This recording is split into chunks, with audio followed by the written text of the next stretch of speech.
கர்த்தருக்கு சோத்திரம். என் பேர் தேவி, என் கணவர் பேர் மூர்த்தி. நாங்கள் ஆரிக்கம்பேட்டிலேருந்து வரோம். என் மகள் பேர் அதிசய கிருபா. எங்களுக்கு 2010 திருமணமானது. 2015 தேவன் எங்களுக்கு முதல் ஒரு பெண் குழந்தையை கொடுத்தார். அந்த குழந்தைக்கு 1 மாதத்துல டெஸ்ட் எடுக்கும் போது ஹார்ட்டில் பிரச்சனைன்னு சொல்லிட்டு சொன்னாங்க. எதனால் அந்த பிரச்சனைன்னு சொல்லும் போது சொந்தத்தில் நீங்கள் திருமணம் ஆனதுனால தான் இந்த பிரச்சனைன்னு சொன்னாங்க.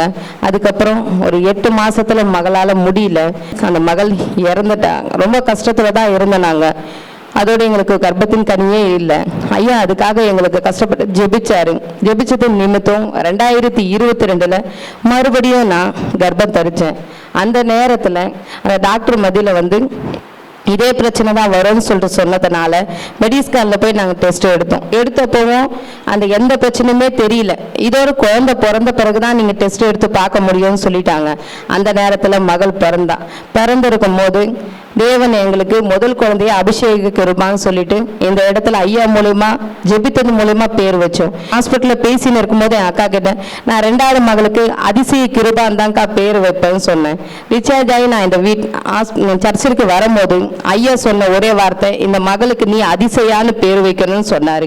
அதே மாதிரி அந்த இடத்துல நான் ஐயா கிட்ட சொல்லிட்டு போனேன், ஐயா நான் அதிசய கிருபான்னு சொல்லிட்டு பேர் வைக்கணுன்ற ஒரு எண்ணத்தோடு தான் ஐயா இங்கே உள்ளவே வந்தேன். ஆனால் தேவன் அதே மாதிரி வார்த்தையை எனக்கு சொன்னாருன்னு சொல்லிட்டு நான் சொல்லிட்டு அதுக்கப்புறம் 2 மாசத்துல மறுபடியும் இவளுக்கு இந்த பிரச்சனை வரக்கூடாதுன்னு சொல்லிட்டு மெடிஸ்கான்ல போய் டெஸ்ட் எடுத்தப்போ அந்த டாக்டர் சொன்னது லைட்டாக தான் பிரச்சனை இருக்குது, அவளுக்கு வளர வளர சரியாயிடும்னு சொன்னாங்க. அதுக்கப்புறம் நாங்கள் இங்கே ஐயா எங்களுக்காக ஜெபிச்சாங்க. மறுபடியும் 9 மாசத்துல இவளுக்கு எடுத்து பார்ப்போம்னு சொல்லும் போது ஐயா கிட்ட நான் ஜெபிச்சுட்டு போனேன். ஐயா இந்த மாதிரி ஐயா 9 மாசத்துல நான் இவளுக்கு எக்கோ டெஸ்ட் எடுக்க போறேன்னு சொல்லிட்டு அப்போ ஐயா சொன்ன வார்த்தை மைல்டா ஒரு கிராஸ் கண்ணுக்கே தெரியாத அளவுக்கு இருக்குன்னு சொன்னாரு. அதே வார்த்தையை அந்த டாக்டரும் ஐயா சொன்ன வார்த்தைக்கு கொஞ்சம் கூட மாறாம ஐயா அதே வார்த்தையை டாக்டரும் சொன்னாரு.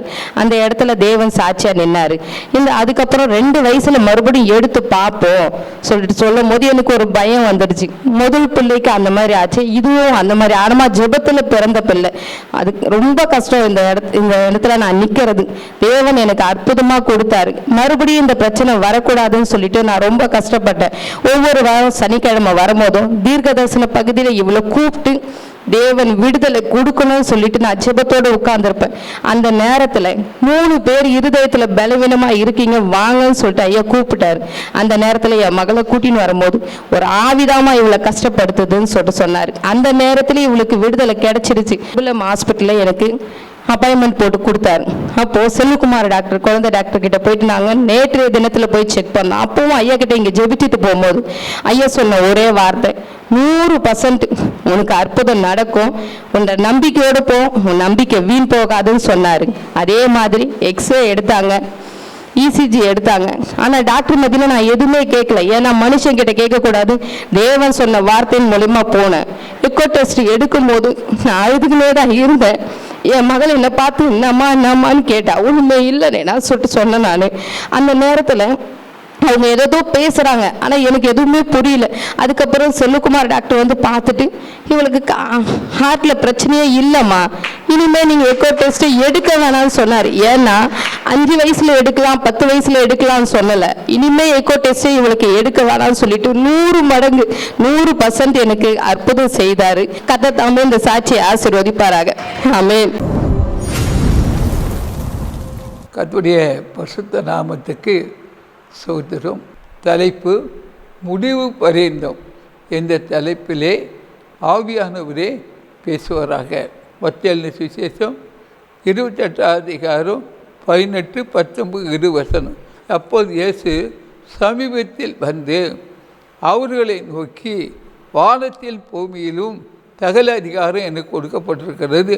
ஆகையால் நீங்கள் புறப்பட்டு போய் சகல சாதிகளையும் சீஷராக்கி பிதா குமாரன் பரிசுத்த ஆவி நாமத்திலே ஞானஸ்தானம் கொடுத்து நான் உங்களுக்கு கட்டளையிட்ட யாவையும் கைக்கொள்ளும்படி அவங்களுக்கு உபதேசம் பண்ணுங்கள். இதோ உலகத்தின் முடிவறிந்தும் சகல நாட்களையும் உழுக்கும்.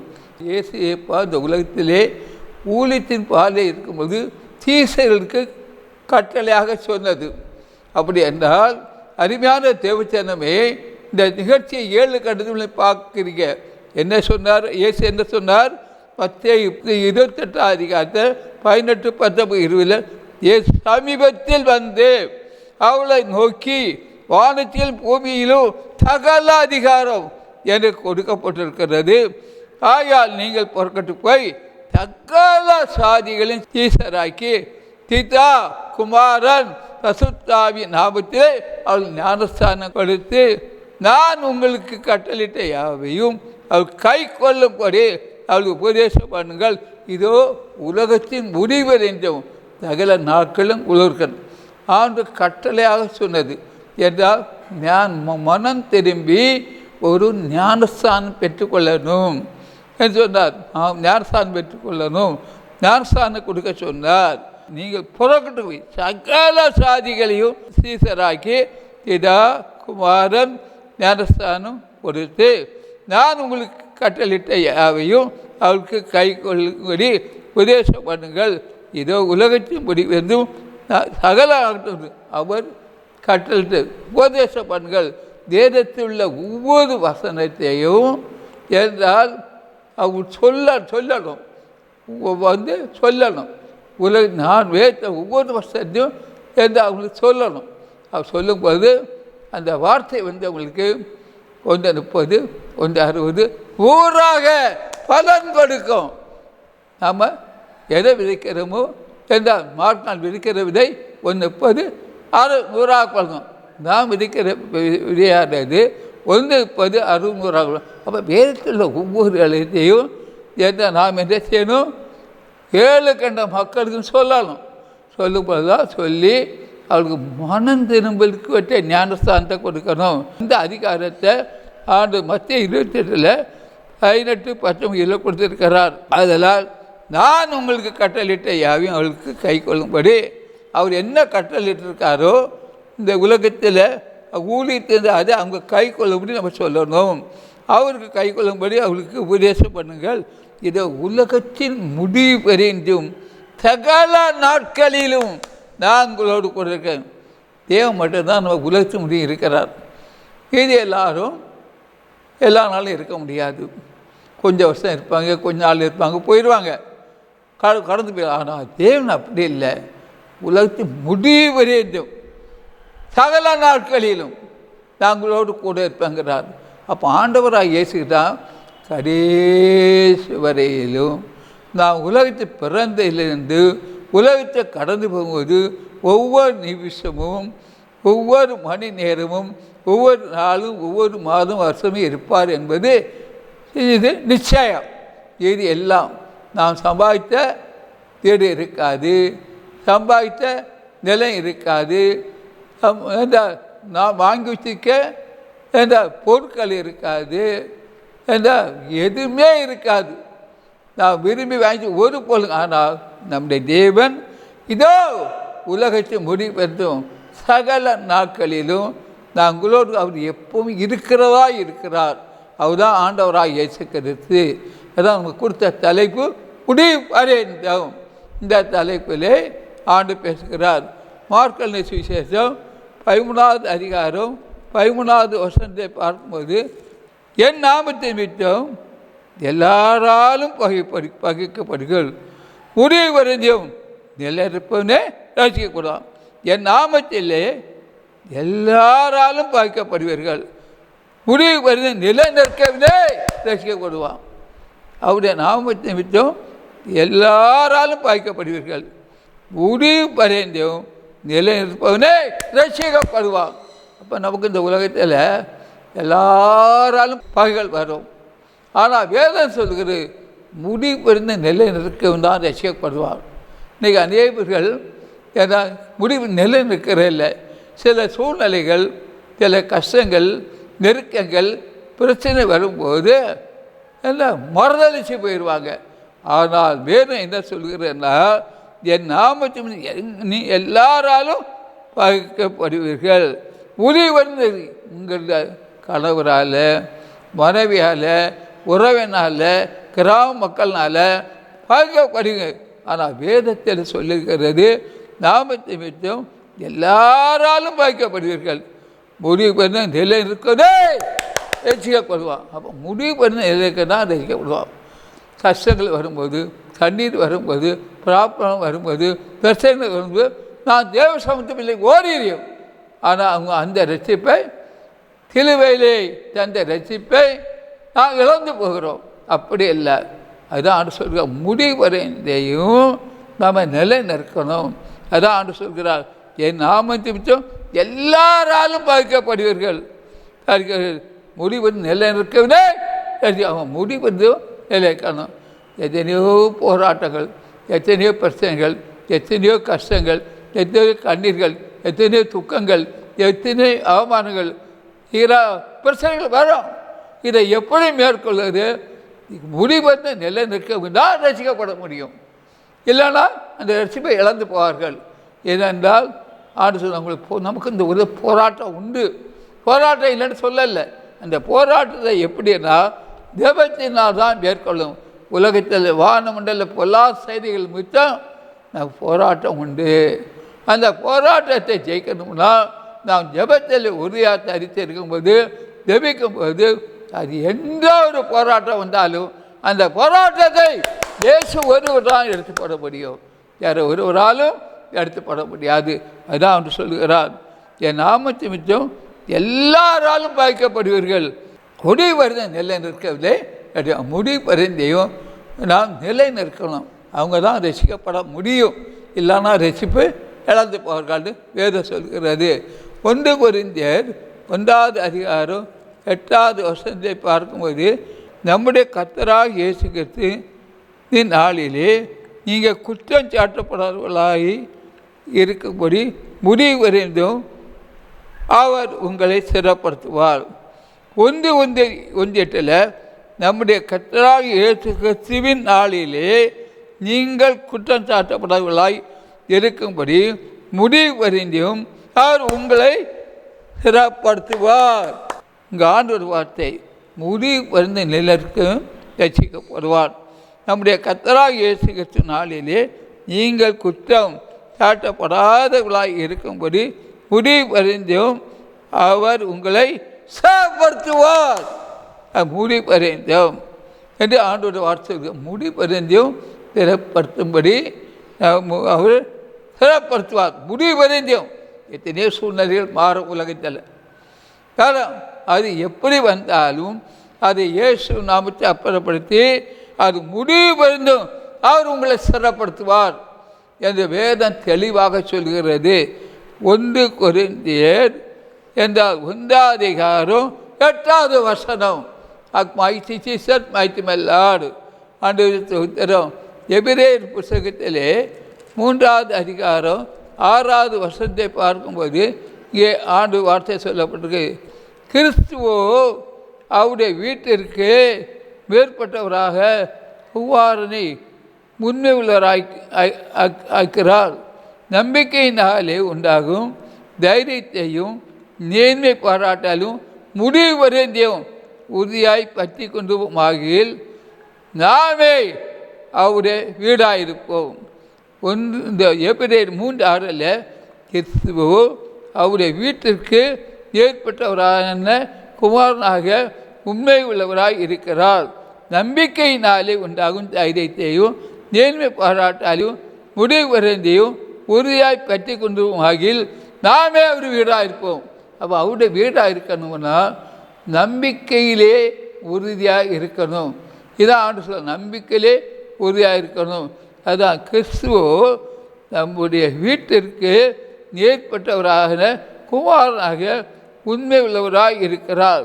நம்பிக்கையினாலே உண்டாகும் தைரியத்தையும் நேர்மை பாராட்டலையும் முடிவு வரைந்தையும் உறுதியாய் பற்றி கொண்டிருப்போம் ஆகியில் நாமே விடணும். அப்போ நம்பிக்கையில் நாம் இந்த முடிவு வரைந்தையும் என்றால் நம்பிக்கையிலே இருக்கணும். அப்படி இருந்தால் தான் நாம் அவருடைய வீடாக இருப்போம். எது வேறு சொல்கிறது? நான் வீடாக இருக்க வேண்டுமென்றால், இயேசு கிறிஸ்து வீடாக இருக்க வேண்டும்னால், தேவனுடைய வீடாக இருக்க வேண்டும்னால் நிச்சயமாக எப்படி இருக்கணும்? கிறிஸ்துவோ அவருடைய வீட்டிற்கு மேற்பட்டவரான குமாரனாக உண்மை உள்ளவராய் இருக்கிறார். நம்பிக்கையினாலே உண்டாகும் தைரியத்தையும் நேர்மை பாராட்டலையும் முடிவு அறிந்தியும் உறுதியாக கட்டி கொண்டிருப்போம் ஆகில் நாமோ அவருடைய வீடாக இருப்போம் என்று. அவருடைய வீடாக இருக்கான்னு சொன்னால் நாம் எப்படி இருக்கணும்? நம்பிக்கையிலே உறுதியாக இருக்க வேண்டும். நம்பிக்கையிலே உறுதியாக இருக்கணும். அப்போ தான் அவருடைய வீடாக இருக்க முடியும் என்று வேதம் சொல்லுகிறது. ஊரபக்கரபா சங்கரபா நீக்கரபா நீக்கரபசியா. இன்னைக்கு அவருடைய வீடாக நாம் இருக்க வேண்டுமானால் அவர் நம் இதயத்தில் இருக்கணும், வரணும், அங்கே இடம் கொடுக்கணும். அந்த முடிவு பரிந்தும் நிலை இருக்கிறது ரசிக்கப்படான்னு சொல்லியிருக்கு. முடிவு பரிந்தும் நாம் கிறிஸ்துவுக்குள் இருப்போமானால் நாம் அவருடைய வீடாக இருப்போம், இல்லைன்னா இருக்க மாட்டோம் என்று வேதம் சொல்லுகிறது. அடுத்து கர்த்தாவே எபிரேயர் 3வது அதிகாரம் 14வது வசனத்திலே பார்க்கும்போது, நாம் ஆரம்பத்திலே கொண்ட நம்பிக்கை முடிவறிந்தியம் உறுதியாய் பற்றி கொண்டிருப்போமாக கிறிஸ்துவிடத்தில் பங்குள்ளாயிருப்போம். கிறிஸ்துவிடத்தில் பங்குள்ளாக இருக்க வேண்டுமானால் நாம் ஆரம்பத்திலே கொண்ட நம்பிக்கையை முடிவறிந்தியம் உறுதியாய் பற்றி கொண்டிருப்போமாக கிறிஸ்துவிடத்தில் பங்குள்ளாக இருக்கும். இப்போலாம் நம்ம ரசிக்கப்படுகிறோம், ரட்சிப்பை பெற்றுக்கொள்கிறோம், பசுத்தால் நிரப்பப்படுகிறோம், மலர்ந்து ஞானம் பெற்றுக்கொள்கிறோம், ஆவிக்குரிய வரங்களை பெற்றுக்கொள்கிறோம், கிறிஸ்துவுக்கு பூர்ணமாக போடுகிறோம் என்றால் கிறிஸ்துவுக்கு வரும்போது பழையகள் ஒளிந்தன, எல்லாமே புதிதாயின. அந்த அனுபவத்துக்கு வரோம். அந்த ரட்சிப்பை ஒவ்வொரு நாளும் புதுப்பிக்க வேண்டும். ஏன்னா இந்த உலகத்தை வாழ்கிறோம். இந்த ரட்சிப்பை இழக்க முடியும் பல சூழ்நிலைகள் நமக்கு விரோதமாக வரும். ஆனால் வேதம் என்ன சொல்கிறது? ஒவ்வொரு நாளும் நாம் பெற்ற ரட்சிப்பை ஒவ்வொரு நாளும் ஜெபத்திலே புதுப்பிக்க வேண்டும்.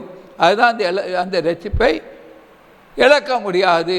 இல்லைன்னா அந்த ரட்சிப்பை இழக்கக்கூடிய சூழ்நிலை வரும். அதான் நாம் ஆரம்பத்திலே கொண்ட நம்பிக்கையை உறுதிவருந்தையும் உறுதியாய் பற்றி கொண்டிருப்போமாகில் கிறிஸ்துவிடத்தில் கிறிஸ்துவ பங்குக்குள்ளாக இருக்கமுன்னால் நாம் பெற்ற ரட்சிப்பை ஒவ்வொரு நாளும் இழந்து போகாதபடி புதுப்பிக்கிறவர்களாய் இருக்க வேண்டும். அப்படி இருந்தால் அந்த ரட்சிப்பு நமக்கு என்றால் விளக்காய் இருக்கிறோம். கல்வாரி சிலுவிலே நமக்கு ஆண்டவர் ரட்சிப்பை தந்தார், 7 வார்த்தை சொன்னார் என்றால் அந்த ரட்சிப்பை ஒவ்வொரு நாளும் நாம் பாதுகாத்து கொள்ள வேண்டும். இழந்து போன இடமும் ரட்சிக்கவும் வம்சகுமார உலகத்து வந்தார். பாவிகளை ரட்சிக்க திருசேசு உலகத்து வந்தார். இயேசு கிறிஸ்து அல்லாமல் வேறு ரட்சிப்பு இல்லை. நாம் ஆரம்பத்தை கொண்ட நம்பிக்கை முடிவரை உறுதியாக பற்றி கொண்டிருப்போமாகில் கிறிஸ்துவனிடத்தில் பங்குள்ளாய் இருப்போம். முடிவரையும் அதை பற்றி கொண்டிருக்கணும். ஒரு நாள் நம்ம ரட்சிப்பை அந்த ரட்சிப்பு என்றால் விளக்காய் எரியணும். அந்த விளக்காய் ஒவ்வொரு நிமிஷமும் எரியணும், ஒவ்வொரு நாளல்ல எரியணும்.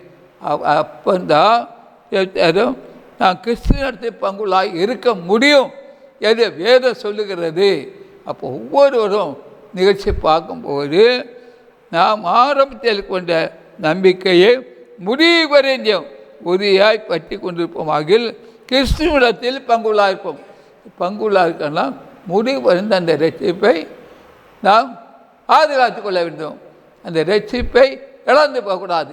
எத்தனையோ சூழ்நிலையில் சாத்தான் அந்த ரட்சிப்பை இழக்கும்படி பல பிரச்சனைகளை, பல போராட்டங்களை, பல நிந்தைகளை, பல அவமானங்களை, பல வியாதிகளை கொண்டு வருவான். அதை ஜெபத்தினால உறுதியாக இருந்து நல்ல போராட்டத்தை போராடி நான் ஜெயித்து கொள்ள வேண்டும். ஜெபத்தினால எல்லா போராட்டம் எடுக்கப்பட்டு போகிறோம். அதுதான் ஆண்டவர் சொல்லுகிறார், மைட்டி சீசர் மைட்டி லார்டு.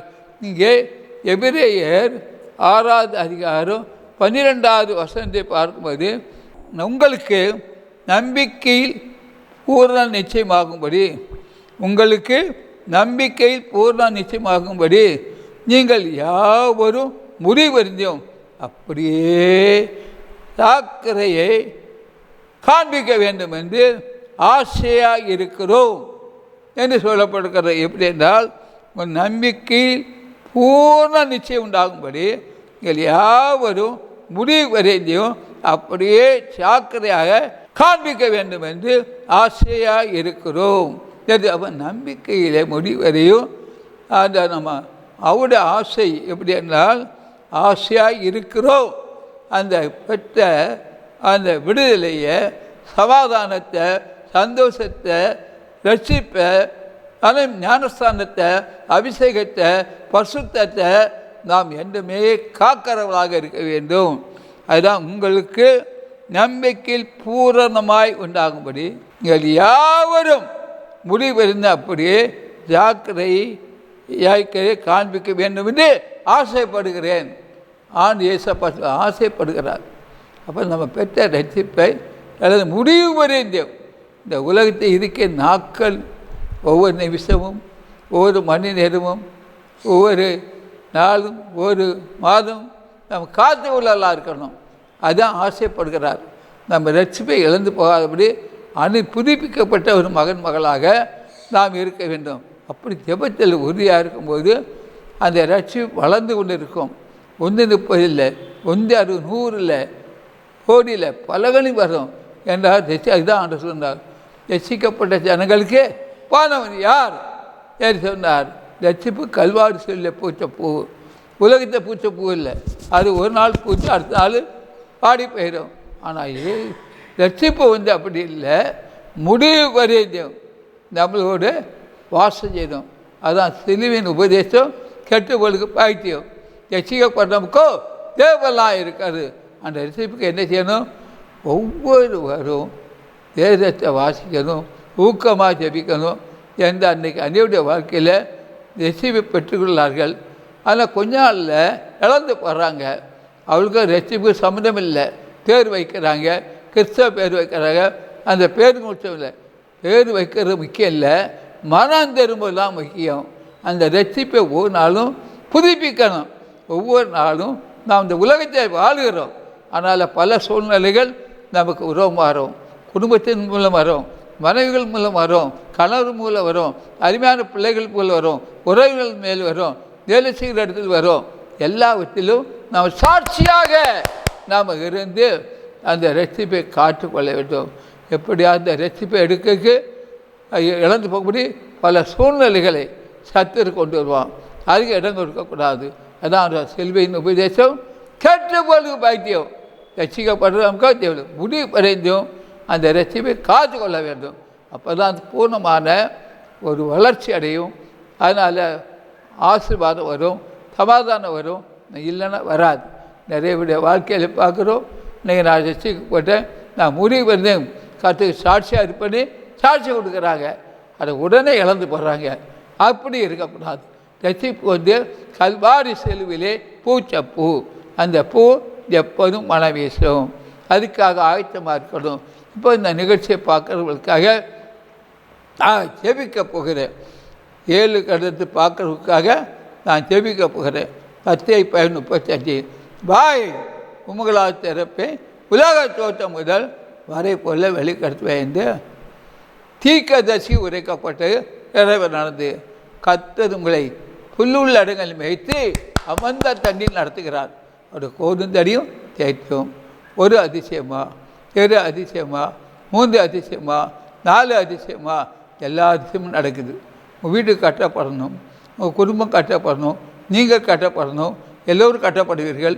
ஒரு 10 நாட்களில் உலகத்தை ஒரு சம்பவம் நடக்க பார்ப்பீங்க. 10 நாட்களுக்குள்ளே உலகத்தை ஒரு சம்பவம் நடக்க பார்ப்பீங்க. உங்களுக்கு எதை சொல்ல வேண்டுமோ நான் சொல்லிவிட்டேன். ஒவ்வொருவரும் ஆண்டுக்கு கிறிஸ்துவுல தரித்திருங்கள். அப்போ நன்மை பெற்றுக்கொள்க. விக்கிரகத்தை ஒப்பு கொடுக்காதுங்க, சாத்தானுக்கு ஒப்பு கொடுக்காதுங்க, பாவத்துக்கு ஒப்பு கொடுக்காதுங்க, இச்சைக்கு ஒப்பு கொடுக்காதுங்க, கத்தியாத்துக்கு ஒப்பு கொடுக்காதுங்க, மதுபானத்துக்கு ஒப்பு கொடுக்காதுங்க, கர்த்தருக்கு ஒப்பு கொடுங்க. பழைய பேப்பரை கிழித்து போடுறது போல் உலகத்தில் உள்ள பழைய பேப்பரை கிழித்து போட்டாச்சு. இனி பழைய பேப்பர் தான், புதிய பேப்பர் தான். என்னை உலகத்தை புதிய பேப்பர் எடுத்து விட்டுட்டேன், பழைய பேப்பரை கழித்து போட்டாச்சு. இதெல்லாம் நீங்கள் பார்க்க போகிறீங்க. கொஞ்ச நாட்களில் இதை கண்ணால் பார்ப்பீங்க. இது உண்மை, சத்தியம். உங்கள் வீடு கட்டப்படும், உங்கள் குடும்பம் கட்டப்படும், நீங்கள் கட்டப்படுவீங்க. 6 மாதத்துக்குள்ள உலகத்தை எல்லாம் மாறிடும். இதெல்லாம் நீங்கள் பார்ப்பீங்க. எல்லா நன்மையும் பெற்றுக்கொள்ளுங்க. கர்த்தராகிய இயேசு கிறிஸ்து சொன்ன வார்த்தை உறுதிப்படுத்தப்படும், நிறைவேறும். அது ஆமென்றும் ஆமென் என்று இருக்கும். உங்கள் வீடை கட்டுவேன், குடும்பத்தை கட்டுவேன், உங்களை அதிசயம் செய்வேன், அற்புதம் செய்வேன். ஒரு மண் சென்னை கடற்கரையில் மணக்கலராக மாறும் என்பதை கொஞ்ச நாள் பார்ப்பீங்க. விளக்குகளை எல்லாம் கொளுத்தி வைக்கிறேன், அந்த விளக்கு எரியும். ஆவிக்குரிய விளக்கையும் கொளுத்தி வச்சிருக்கிறேன், பூமிக்குரிய விளக்கு கொளுத்தி வச்சுக்கிறேன், ஆசீர்வாதமான விளக்கை கொளுத்திக்கிறேன். இனி உலகம் மாற்றம் வரும், உலகத்திலே மாற்றம் வரும். இப்போ இருக்கக்கூடியவர்கள் இருப்பதில்லை, எல்லாம் புதியவர்கள். இதை ஆண்டு காட்டுகிறார். எந்த ஆசீர்வாதம் உங்களுக்கு வேண்டுமோ தருகிறேன். சபைகள்லாம் கொஞ்ச நாள் செயலற்று போயிடும், உயிர் இல்லாமல் போயிடும். ஏன்னா பாவம் பெருகி போச்சு. அதனால் சபைகள்லாம் உயிரற்று போயிடும், தேலழுந்து போயிடும். அதையும் பார்ப்பீங்க. ஒரு தொலைபேசி இப்போ பேசுறீங்க இல்லையா, கொஞ்ச நாள் கழித்து தொலைபேசி செயல்படாது. அதையும் நீங்கள் பார்ப்பீங்க. படுக்கறையில் பரிசுத்தமாக இருங்க. நிறைய இடங்களில் படுக்கறை சுத்தமாக இல்லை, பரிசுத்தமாக இல்லை. அப்படி இருக்காதுங்க. கிறிஸ்துவுக்கு தற்கண்டமாக இருங்க. ஆண்டவருடைய கரம் உங்களை நீட்டப்பட்டிருக்கு. பள்ளங்கள்லாம் திறப்படும், சகல மேடுகள் குண்டுகளும் தாழ்த்தப்படும். சாவுக்கு எதுவான சரியங்களை உயிர்ப்பிக்கிறவர். இனி காலம் செல்லாது, நாட்கள் பொல்லாதவர்களாக இருக்க முடியாது. காலத்தை பிரயோஜனப்படுத்திக் கொள்ளுங்க என்று கர்த்தர் சொல்கிறார். ஒவ்வொரு நாளும் இயேசுவுக்காக வாழ்வேன், இயேசுவுக்காக ஜெயிப்பேன், இயேசுவுக்காக வருவேன் என்ற அடிப்படையில் இருங்க. கர்த்தர் ஆசைப்பார். ஒரு சவம் சென்னையில் இருக்குது, அது இப்போ தெரியாது. கொஞ்ச நாளில் அந்த சவத்தை எல்லாரும் பார்ப்பீங்க. அது பார்ப்பீங்க. கற்று காட்டுக்கிறார். ஒரு பாம்பு சென்னையில் வந்து ஒரு காரியத்தை செய்ய இருக்குது. ஆனாலும் நான் உங்களை பாதுகாக்கிறேன். எல்லா விக்கிரம் உலகத்தையும் இருக்க எல்லாம் கொஞ்ச நாள் இருக்காது, எடுக்கப்படும். அதே நீங்கள் பார்ப்பீங்க. கர்த்தர் சித்தமானால் உலகத்திலே சில மாற்றங்கள் காணப்படுகிறது. அதையும் பார்ப்பீங்க. அதில் ஒரு சந்தோஷமாக இருக்க. இயேசுவோட வருகைக்குள்ள அடையாளம் ஒரு சென்னை கடற்கரையில் நடக்க போது பார்த்துக்கிடுங்க. ஒரு தொலைபேசி எல்லாமே பேசுகிறாங்க, கொஞ்ச நாள் தொலைபேசி செயல்படாது. அதையும் பார்ப்பீங்க. ஆனாலும் ஆண்டோட வார்த்தை அவங்களுக்கு கொடுக்கப்பட்டது. என் மகனை கேள், என் மகளை கேள், அதிசயத்தை செய்வேன், அற்புதம் செய்வேன், உங்கள் வீட்டை கட்டுவேன், உங்கள் குடும்பத்தை கட்டுவேன். இதெல்லாம் உண்மை, சத்தியம். இனி அற்புதம்தான், இனி அதிசயம்தான், இனி அற்புதம்தான், அதிசயம்தான். விளக்கை கொளுத்தி வச்சுட்டேன், விளக்கு எரிகிறது. அற்புதம் நடக்குமா, ஆச்சரியம் நடக்குமா? உங்கள் வீடு கட்டப்படும், நீங்கள் கட்டப்படுவீங்க.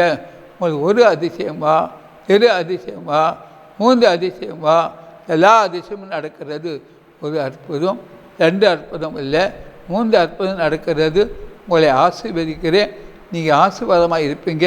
உங்களுக்கு எல்லா நன்மையும் வரப்போகுது. இனி காலம் செல்லாது. நாட்கள் பொல்லாதவர்களாக இருக்கிறபடியால் காலத்தை பிரயோஜனப்படுத்திக் கொள்ளுங்கள். இனி உலகம் வந்து மாறும், எல்லாமே மாறிடும். இப்போ இருக்கக்கூடிய ஜனங்களும் மாறுவாங்க. விளக்கை அதே வீட்டில் அணைஞ்சு கிடக்கிறது, அதை கொளுத்தி வைக்கணும்னா அபிஷேகம் இறங்கணும். அபிஷேகம் இறங்கினா அணைந்த விளக்கு கொளுத்தி வைக்க முடியும், எல்லாம் கொளுத்தி வைக்க முடியாது. கர்த்தர் ஸ்தோத்திரம்.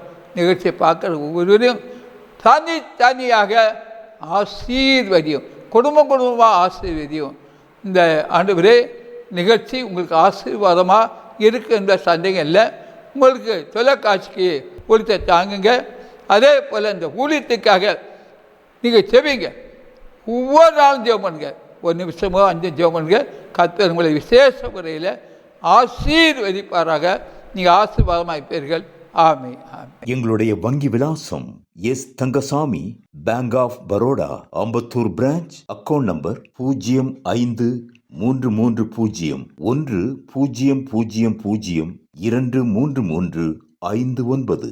IFSC code BAR 0AMBATT.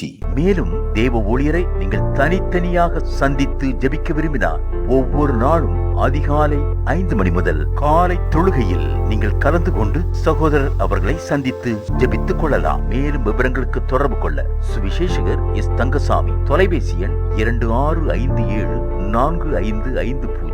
26574551.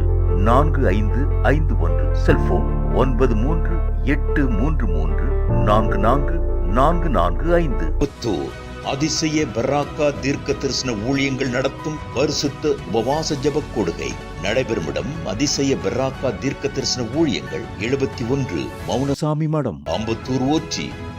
இதில் சிறப்பு ஜெபம் மற்றும் தேவ செய்தி அளிக்க இருக்கின்றவர் தீர்க்கதரிசி எஸ். தங்கசாமி அவர்கள்.